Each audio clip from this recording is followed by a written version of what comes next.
Hello, my name is Dain. I would like to talk to you about choice. Choice is not what you think it is. Choice is not two dimensional. You're welcome. That's all I got to say.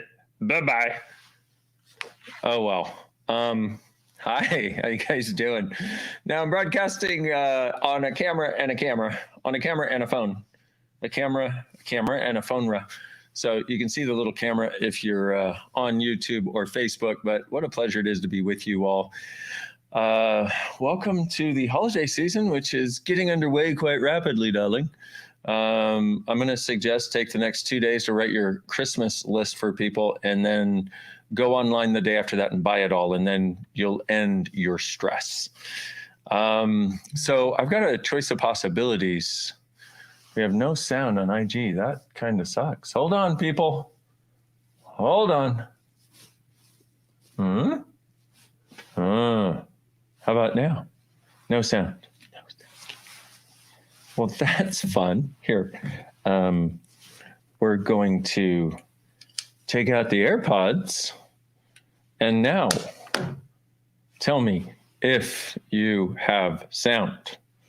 Please, can somebody text me and let me know if you have sound? Still no sound. Well, guess what?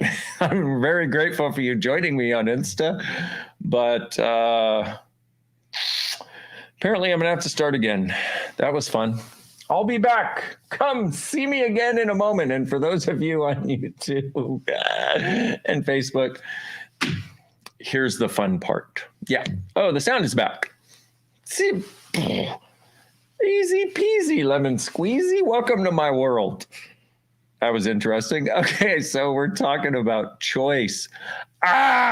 So what spurred this was I have a choice of possibilities class coming up this weekend, and I don't facilitate very many of these because I have such a full schedule and doing other things. And but I've really been looking at it because I was like, one of the things I realized is if people truly had choice and truly knew they had choice, we would have a different world. In other words, nobody would blame anybody else for what's going on for them. They wouldn't blame the world. They wouldn't blame the government. They would look at it and go, okay, if this is occurring in my life, especially if it's occurring, pardon me, I need to be visually here. Yeah, I read some of your minds. Some of you know how particular I am there. It's there. Okay.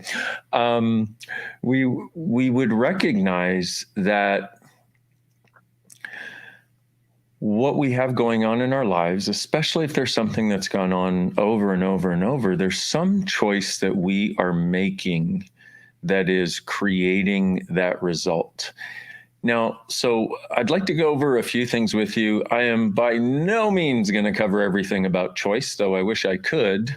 But even if I could, I don't know that it would be very well understood at this point, because choice is something so fundamental and yet so different than any of us think it is.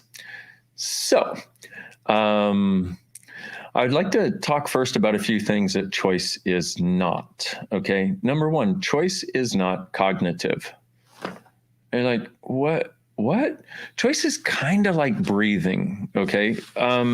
You can do it cognitively, but most of it is done in most people's worlds on autopilot, which is why they have the same thing showing up over and over and over. So choice is not cognitive, but it can be. Most of your choices that you made have been non-cognitive, and they've also been energetic. They've had an energetic basis to them that is probably way beyond the scope of the conversation that we can have today. And so what I'm hoping to do today is just break open a little chunk in the solidity of whatever's made you believe that you don't actually have choice. Pardon me, I'm going to try to get the comments online. Hey, there are people all around the world that I haven't seen. Okay. So part of what I'm going to try to do is just break it apart a little bit, because if you can just get yourself started with what choice actually is, and also embrace the gift that choice is. See, choice is how we change everything in our lives. Okay, we talked about it's not cognitive, but it can be. But one of the things that it is how we change anything in our lives and how we go from one space, one place, one thing that's going on to something different, something that hopefully works greater. And so choice is actually that which takes us into what's truly possible for us that a lot of times we've never even seen or pondered or perceived. And so one of the things I'm going to be doing is using the Access Consciousness clearing statement. I know a lot of you guys watching will know it. If you don't, you can go to theclearingstatement.com. And there's a 20-minute video explaining it. And you're welcome to go check that out. But what I'd like to do is I'd actually like to use it. Okay. And so let's do this first. So what have you decided choice is that it isn't? Goodness. Apparently those are a lot of things. Everything that is times a godzillion way, destroy and create it, please. Right and wrong, good and bad, pot and pock, all nine, shorts, boys, povads, and beyonds. What have you decided choice isn't that it is? Everything that is times a godzillion, we destroy and uncreate it, please. Right and wrong, good and bad, pot and pock, all nine, shorts, boys, povads, and beyonds. And while we're at it, let's look at something for a moment. Who did you learn choice from? For most of us, it's our mom, our dad, or usually our mom and our dad. Now, that may not be the case for all of you. Maybe you grew up with somebody else. Maybe your mom and dad seem to have choice with ease, and which not very many do, but maybe they did. And then you learned the difficulty of choice from someone else who had a much more intense way of being in the world. See, the difficulty is what we do is we gravitate toward the intensity of things, those things that twist your guts, the things that make you want to run away or make you cower in fear, or all the yuck, stuck, and what the fuck stuff. We tend to gravitate dynamically toward that and trying to figure it out and trying to understand it. And then when we do, we find ourselves stuck in the middle of something that we can't get out of. So in looking at this, who taught you what choice is? And I'd like you to write down the top 2, maybe 3 people that, and you're going to, so here's the way it works. Okay, I'll ask this question, and usually something will come up. It'll come up real quick. And then what happens right after that is, you sort of check out or whatever. So what I'd like you to do is just write down the top 2 or 3 people you learned choice from. And then I'd like you to write down every point of view you learned from them about choice. Okay, and what do I mean? Like, for example, you could write down categories if you wanted, like money, relationship, sex, bodies, creation, job, future, and then write down all the points of view that you bought from them, because there's 2 things that go together, choice and our point of view. One of the things I've said for a very long time is your point of view creates your reality. Reality does not create your point of view. So what you do is all those automatic choices I was talking to you about that you make, those are made by the energy you present to the universe and every situation around you, by the points of view that you have that you don't realize that you have. Dude, and somebody put on Instagram, they said, my mom, my dad, and my second boyfriend. And that's very telling, because that's so common for so many of us is, well, mom and dad, and they basically form the foundation for what we call reality. And what we think about choice, or not even what we think about, we can't even get to the thought of it. This is why this is such a slippery slope. But what our points of view are about choice, we adopt from mom and dad, usually before the age of 2, usually before we can even talk, because we're picking up on the energetics of their world. And it's not just what they say.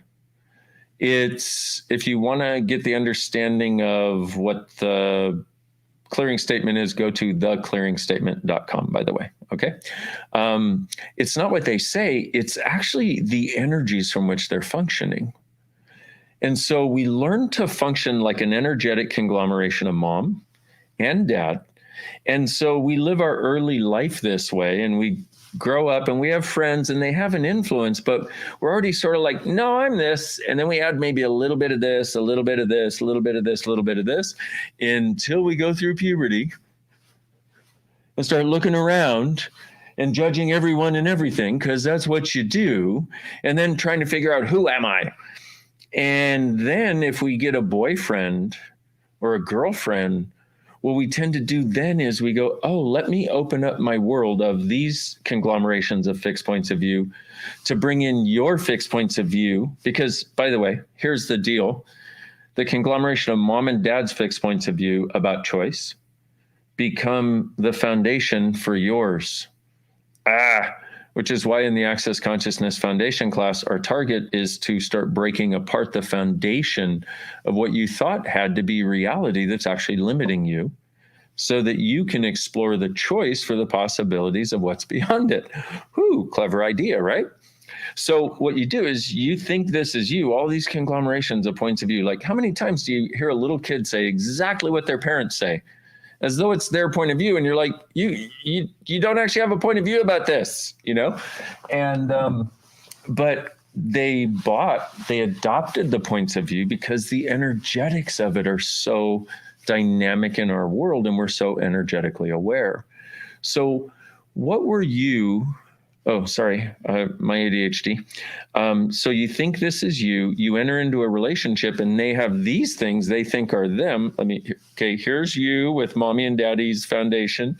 Here's them with mommy and daddy's foundation. Now you get together, and because you're doing a relationship, and also because this is new, you open up and you're like, oh, I'll let all of your fixed points of view in. And they go, oh, I'll let your fixed points of view in too. Oh my goodness, we're in such a great relationship. And most people then try to make that work. Well, the only difficulty in that is, I said choice is like breathing, meaning you can make choice cognitively. Like if I ask you to breathe, do you ever notice also, like even just saying the word breathe and you go, because it goes in your head and you're like, oh, I forgot about that. Okay. Thank God your body does it on its own. Good body.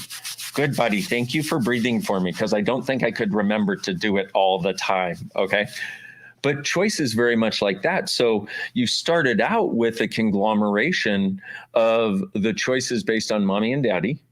And you now enter into another primary relationship, which is basically you're doing the same thing, just like you did with mom and dad. Now you're like, okay, how can I make all of these points of view fit in my reality? And here you are. And unless you're going to make a choice, and this was not meant to be a relationship class, by the way, and it's not, I'm just trying to use it as an example. Unless you're willing to actively choose to acknowledge all of this, but also to create greater, as you move forward with this person, if you don't choose to get greater, it will eventually implode. Why does it implode? Because to the extent that we do not choose, we die. And what most people are trying to choose when they get into relationship is to create the right relationship. That's a choice. Okay. Oh boy, I feel like I've already confused you. I apologize. Okay, so back to my home play. If you write down the top 2 or 3 people that you got, that you basically took on their choices as yours, and then write down the top 3 most awesome things that you choose regularly as a result, and write down the top 3 limited things that you choose regularly as a result, or the top 3 limited things that go through your head.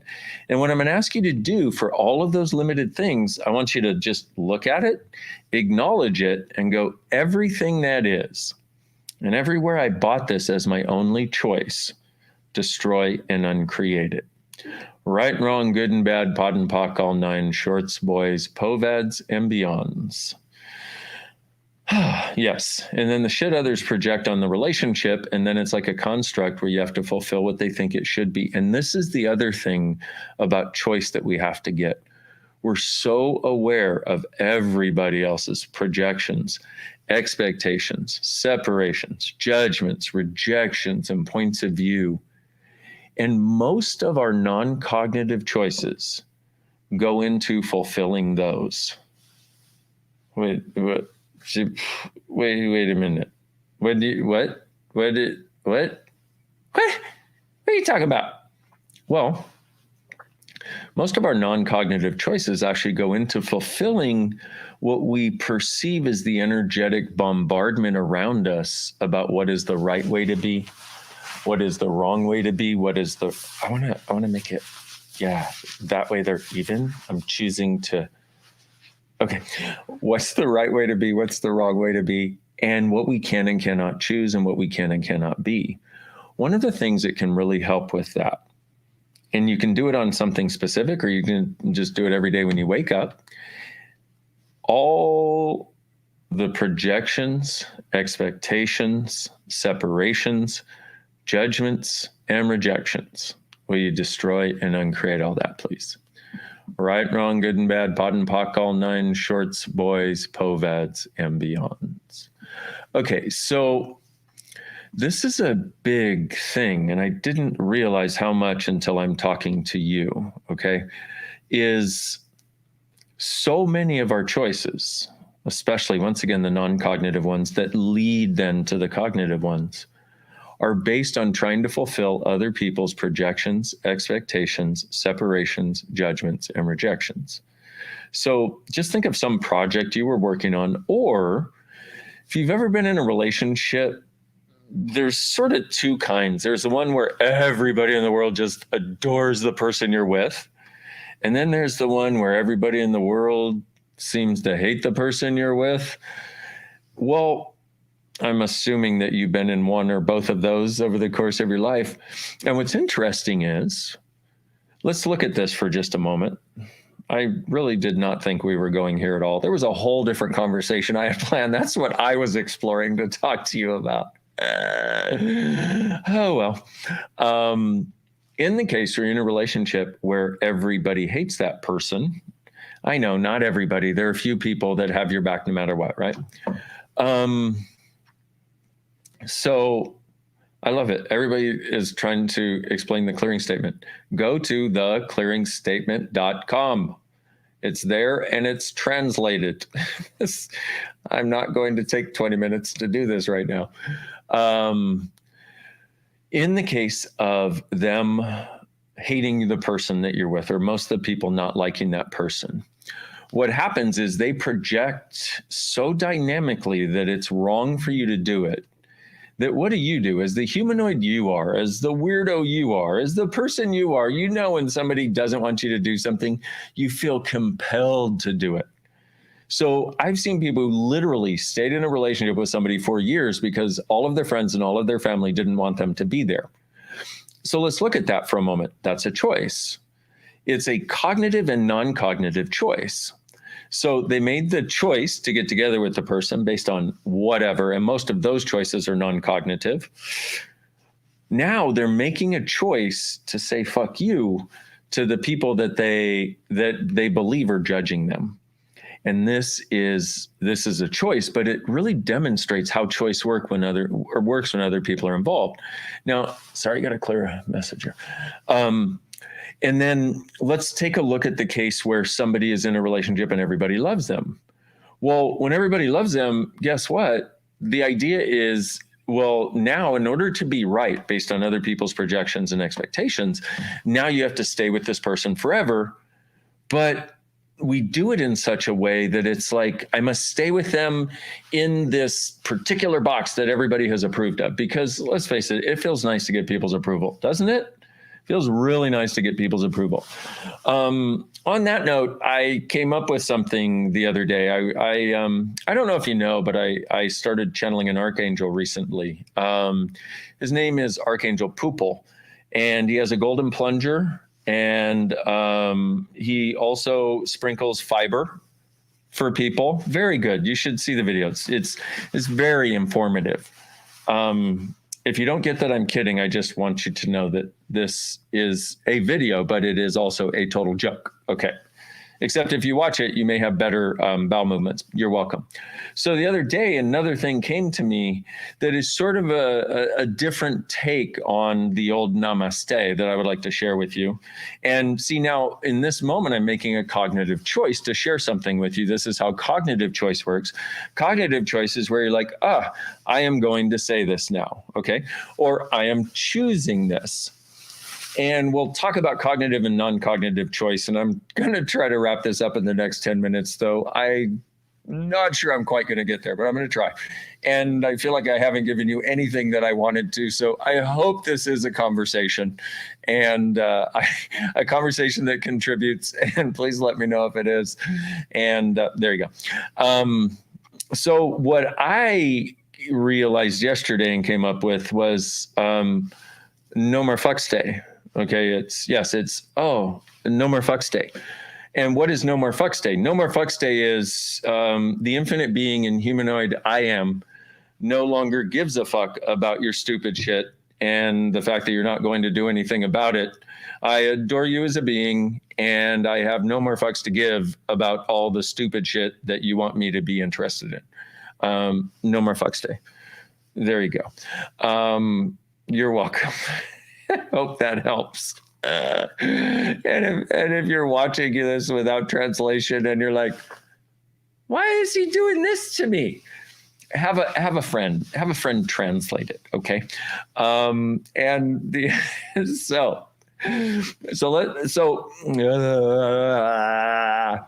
Think about the examples that I gave you, and I to the extent that we can acknowledge that other people have points of view about us and what we choose. And to the extent that we can acknowledge that we pick up on that energetically, it's like energetic noise in our heads that it seems like it's showing us where to go, but in actuality, it's trying to lead us down a path that we believe is necessary for others and that others believe is necessary for us, okay? And so this whole idea then, I love it. Why is he mispronouncing namaste? Oh, so good. And so many of our choices and what we think is choice, think about this for a moment. What we think is choice and what we think are the right choices, because there's another thing choice is not. Choice is not right. Choice is not wrong. Choice is just choice. And if we can go from right and wrong to what will this choice create? And a great way of getting out of your head is, if I choose this, what will my life be like in 5 years? Not look like, what will my life be like in 5 years? Okay. And it's a way of getting you out of your head, looking at, because each choice creates. So one thing choice is creative. It's not right. It's not wrong.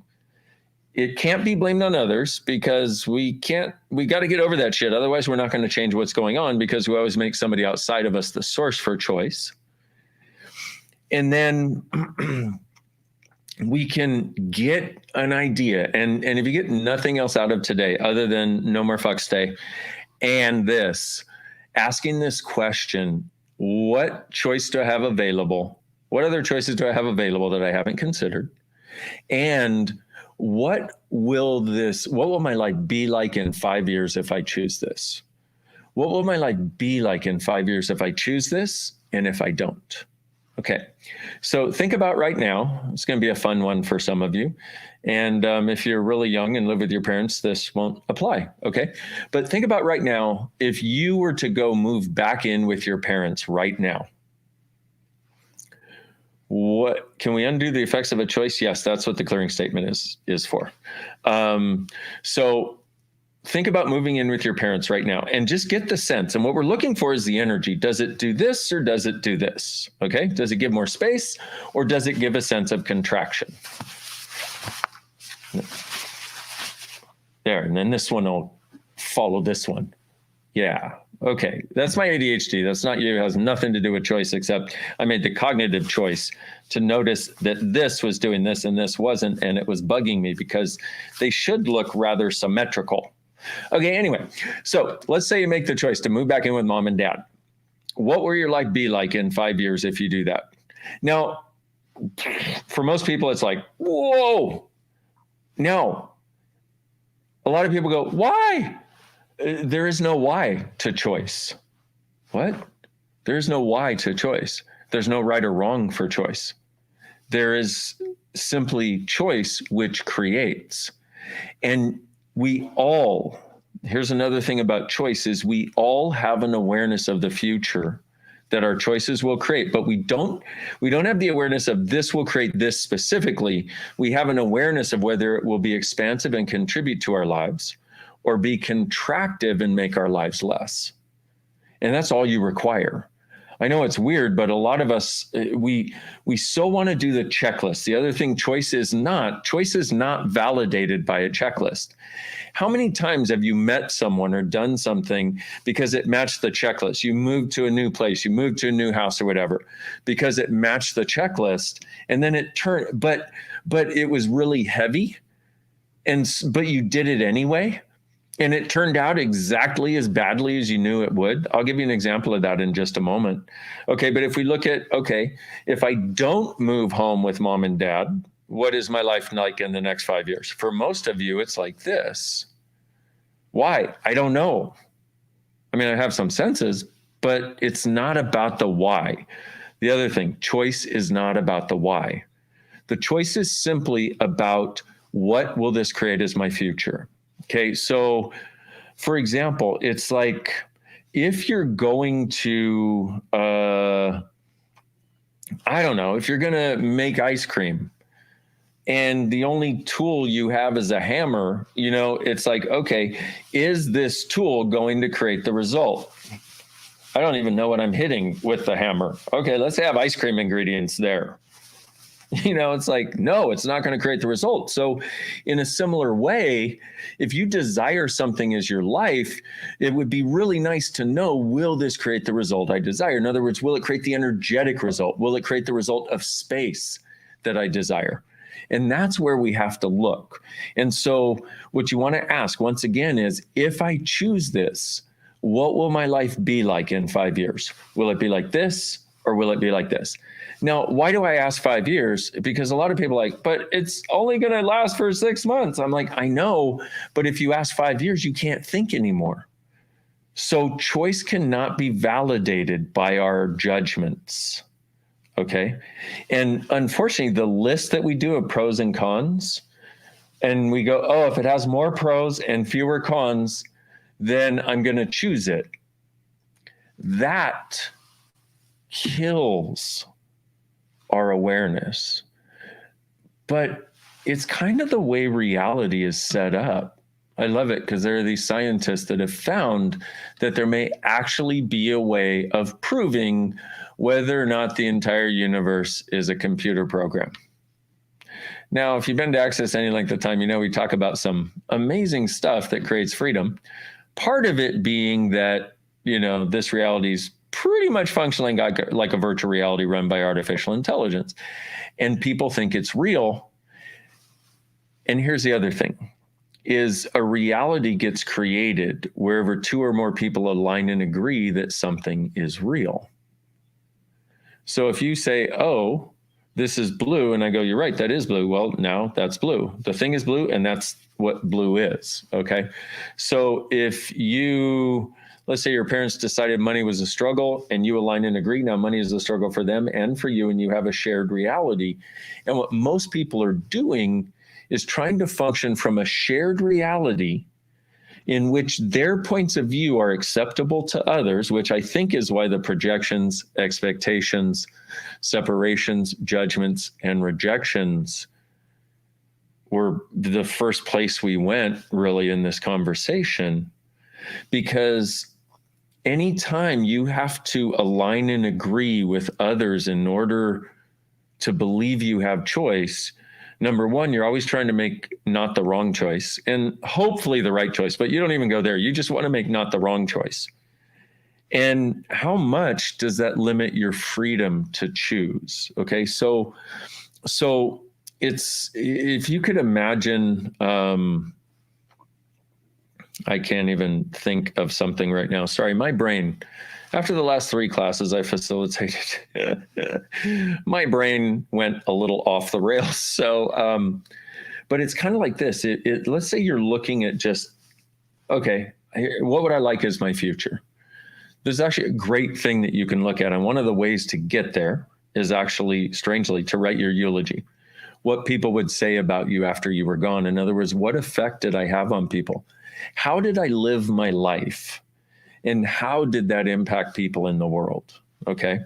That's one of the ways of getting clear on your bigger picture for what you actually desire and your bigger picture for what's actually true for you. Because the other thing about choice is when you choose according to what's actually true for you, it shows up miraculously. This is one of the biggest things to get. When you choose according to what's really true for you, it shows up miraculously. I'd like you to also, if you would, write down the top 10 things that are true for you that don't seem to be true for the people in your family. Yes, there may be a lot more than 10. You can write them all down. And then write down the top 10 things that are true for you that you may never have told anyone, and this list isn't going to anybody but you. Write down the top 10 things that are true for you that you've never told anyone or may not have told anyone that are actually different than the points of view your friends have. Why? Because if you're willing to look from that place, you're willing to look from beyond the place of where you think your greatest gift to humanity is by aligning and agreeing that their points of view are correct. I don't know about you, but I tried to do that my whole life. I knew I was weird. I knew I was different. I just did somehow. I just felt it in my bones. And so what I tried to do is I tried to not ruffle anybody's feathers. And also I experienced a hell of a lot of abuse in all kinds of ways, which also gave me the idea that I should shut the fuck up about all my weird points of view because people want to beat me up for it. Okay, fine. So I learned at a very young age to hide what was true for me. And eventually, after a few years of that, I started hiding it from myself. So my life became about if there's a person here with this world and a person here with this one and a person here with this one, I don't know about you, but my life became walking through the cracks of everybody else's reality. And this is one of the most destructive things to us actually having choice. So I know I've been seemingly a bit all over the map here, but with all of you watching, everybody has a different point of view. Everybody has a different something that they're willing to let in.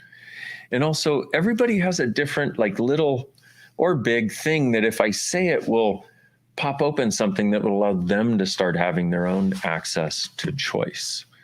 So everything you've done to live your life trying to squeeze between the walls and navigate between the cracks of everybody else's reality so that you never allow yourself to take a few moments and acknowledge what is true for you that isn't for them and recognize that that is a gift.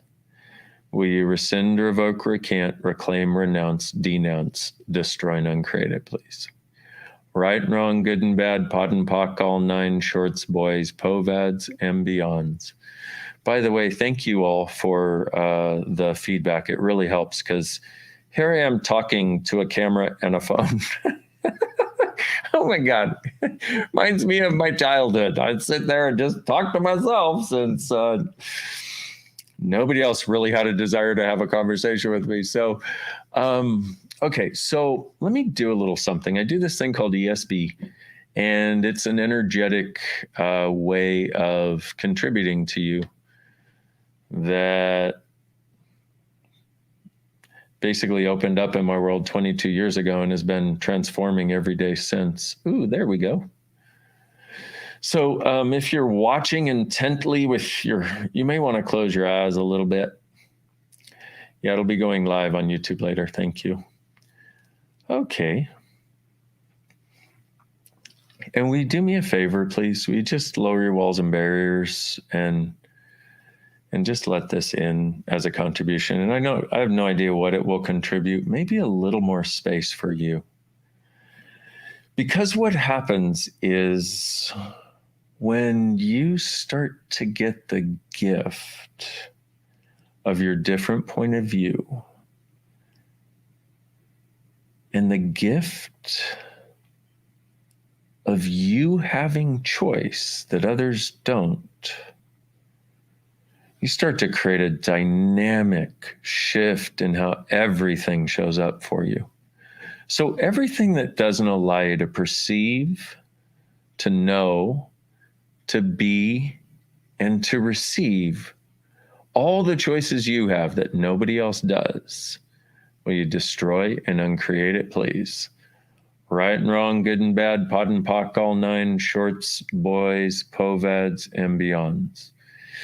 And I wonder if you would allow me for a moment to gift you something.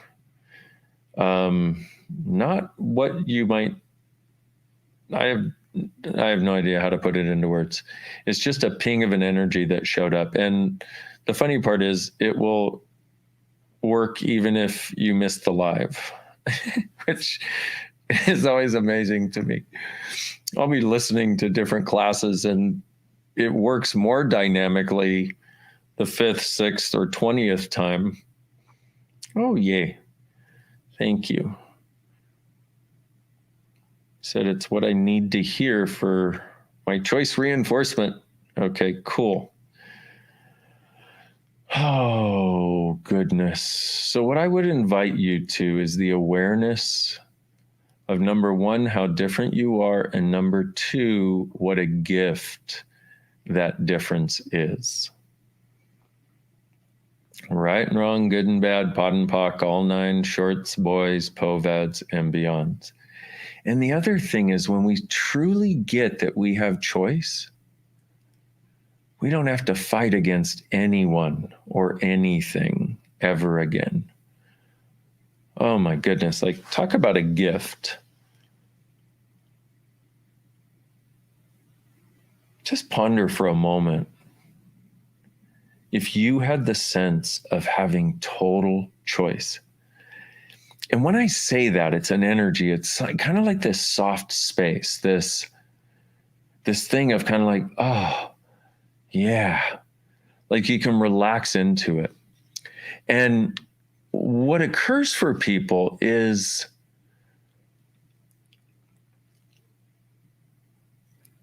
they think, if I had total choice, and then what they do is, oh, here's the other home play I'd like to give you based on this, okay? And you guys are the ones that showed it to me because it's in your head.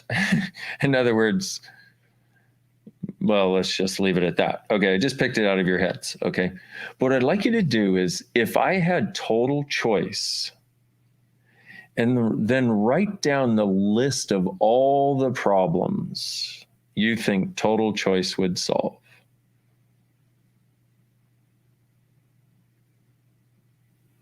Why? Because what do we do?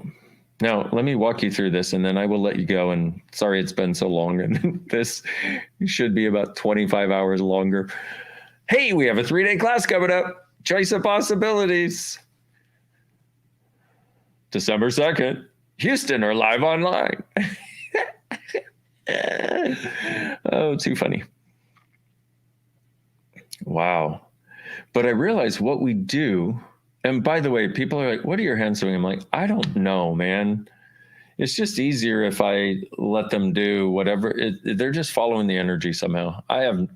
Dude, would I like to not look so fucking weird? Yeah, probably sometimes. At this point, I don't care, but yeah, I feel like the little kid in the corner with Tourette's, like, so anyway, I used to look that way when I was a little kid, and I was in a place where I already stood out because of my skin color, and so I used to have nose twitches, and I think I probably did it so I could be left alone by people, but who knows? Anyway, So what we tend to do is we go, oh, if I had total choice, well, then I would have this much money and I would live here and I would do this and I would do this. But a huge part of the, ADHD kicking in big time. A huge part of that point of view is of solving problems. So couple irons in the fire as a result of this, kids. Okay. So if you write down the list of all the problems that would be solved if you had total choice, you realize, number one, you're functioning from the idea that most of your life is a problem. And the only thing that's keeping it from being solved is the idea that you don't truly have choice. What? Okay, one more time. When your first sense of having total choice is all of these problems you would now solve, number one, you have the point of view that your life is primarily a problem. And number two, you have the point of view that it's primarily a problem because you don't truly have choice. And number three, you believe that it will not change because you don't truly believe in choice and believe that you have choice. Everything that is times a godzillion, we destroyed and created all, please. Right and wrong, good and bad, pot and pock, all nine, shorts, boys, poveds, and beyonds. And I have to say, for me, problems don't exist. They're not real. Like they used to be. It's part of the reason I wanted to end my life 22 years ago before having an access consciousness session. And I know that can sound weird because look, our whole world looks like it's filled with problems. I know, but remember, your point of view creates your reality. Reality does not create your point of view. So who are the top 5 people you bought the point of view from that life is a problem and that the only reason for choice is to change your problems? Everything that is times a godzillion, and all the lies that you bought with that, we destroy and uncreate it, please. Times a godzillion, right, wrong, good, bad, all nine, pod, poc, shorts, boys, poveds, and beyonds. So, last thing here, write down a list of all the things that you would have and be and do differently in your entire life if you knew you truly had choice. Now, for a lot of people who've been doing Access, especially the ones that have been to Access classes in the last few months, it's going to be a little more challenging for you because it won't be challenging to write down all the things to write down all kinds more things, but based on the question that I asked, because a lot of you have started recognizing you truly do have choice, which is perhaps one of the greatest gifts you can have. Okay, so I hope that that little ESB tidbit was a contribution to you. And what you're going to notice after today's live is you kind of walk through the world with different lenses. Things look different, they feel different. But that's just the beginning. Whatever you get out of this live, just like whatever you get out of an Access class, is just beginning by the end of the live or the end of the class. So I just want to point that out because, see, the gift of this is and why I said I'm throwing all kinds of things out there, because if I can just pop open one perspective in your world, and rather than your world being like this, it's now this, but it's got lightness over here. Now, as you walk through the world and interact, it won't just be the same sphere. It will be a sphere of all the points of view that are still there, but this one will allow something different in this space. As you allow something different in, you actually start to choose differently. As you start to choose differently, your life starts to show up differently. As your life starts to show up differently, you realize, oh my God, I do have choice. And that's when things get really exciting. See, I know I can't just download you, oh, here's Joyce, and now you'll do it, because you got a lot of things that you decided were real and true. You get a lot of things you bought were real and true. And that's just the way it is growing up on this planet with this reality going on right now. That's okay. But if I can open up, or you can open up, if I can invite you to, or give you a piece of awareness that allows your world to expand just a little bit, that will start giving you the awareness of choice in a different way that will actually start to give you the value of what choice actually is. And the true value of choice is the awareness that you can change anything. Given enough time, you can create anything, and that no one and nothing can stop you if you don't stop you. So, thank you so much for being with me today. If this was a contribution and you haven't liked and subscribed to all of my social stuff, please do it. And, if you happen to be on YouTube and if you've never noticed that we don't have ads, well, I wasn't willing to do that to you. So it'd be awesome if you liked and subscribed. I would be very grateful. And on YouTube, I've got some 10-hour loops that you can listen to all night long. I cannot tell you the beautiful feedback. And they're free. They're a gift, okay? Because when you get greater, our world gets greater. I get greater. We all get greater. So this idea of choice is one of the most dynamic ways of getting there. One last thing as an element of home play, I'd like you to take 5 minutes. And all you want to do in those 5 minutes, live your life, do whatever you were doing. It can be 5 minutes of anything. But about every 10 seconds, I would like you to acknowledge, I am choosing this. I am choosing to walk here. I am choosing to pick this up. I am choosing to pick up my phone. I am choosing to answer this message. I am choosing to talk on the phone. I am choosing. 5 minutes is probably all most people can handle. But what it does, it starts to get you to recognize, and it starts to take choice out of just an autopilot and starts to give you this awareness of what it actually is. And here's the weird way that it works. I talked about so many of our choices are non-cognitive. They're based on the energies we perceive and the idea of trying to fit in with others. And then we have these cognitive choices, which most of our cognitive choices are usually about trying to solve our problems. But what happens is if we can take our non-cognitive choices that are based on our fundamental foundational points of view, bring those foundational points of view into the light, use the clearing statement, the POC and POD, to change them. Now what happens is rather than points of view informing our non-cognitive choices, the ones that really are the majority of our choice, now we have a space of possibility, not fixed point of view, not need to connect, not need to maintain connection points. So now we have a space of possibility that we start walking through the world with, and just one of those spaces starts creating a lightness where we choose things non-cognitively and cognitively that are actually about more lightness and more space, which brings more of that into our lives, which allows us to realize it's possible and start thriving more, which makes us be willing to let go of even more of our fixed points of view that we don't realize we have, that we can get rid of with the clearing statement, which is a lot of what we do in Access classes.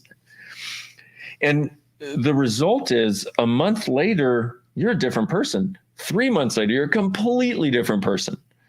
A year later, you don't even recognize that person. Or at this point, 3 months after, you don't recognize that person. Or in my case, I facilitated a 5-day class and I was like, who was the guy that started this class? I like this one way better. So the way it works then is our space from which we choose starts to change, which means our non-cognitive choices change. But part of the way of getting there, strangely, is by cognitively acknowledging that we're choosing, so we can get a sense that we actually indeed are choosing. Life is not happening to us. Okay, if you're still with me, I salute you, and I kisses upon your cheeks. And remember, no more fucks day when appropriate. And thank you so much for being with me, everybody. I am so grateful. And wow, this was quite a journey that I had no idea we were going here. And what if you, truly being you, with a sense of actually having choice in every situation, are the gift, the change, and the possibility this world requires. You are. I thank you so much for being, and I look forward to being with you again soon. Have way too much fun. Bye bye.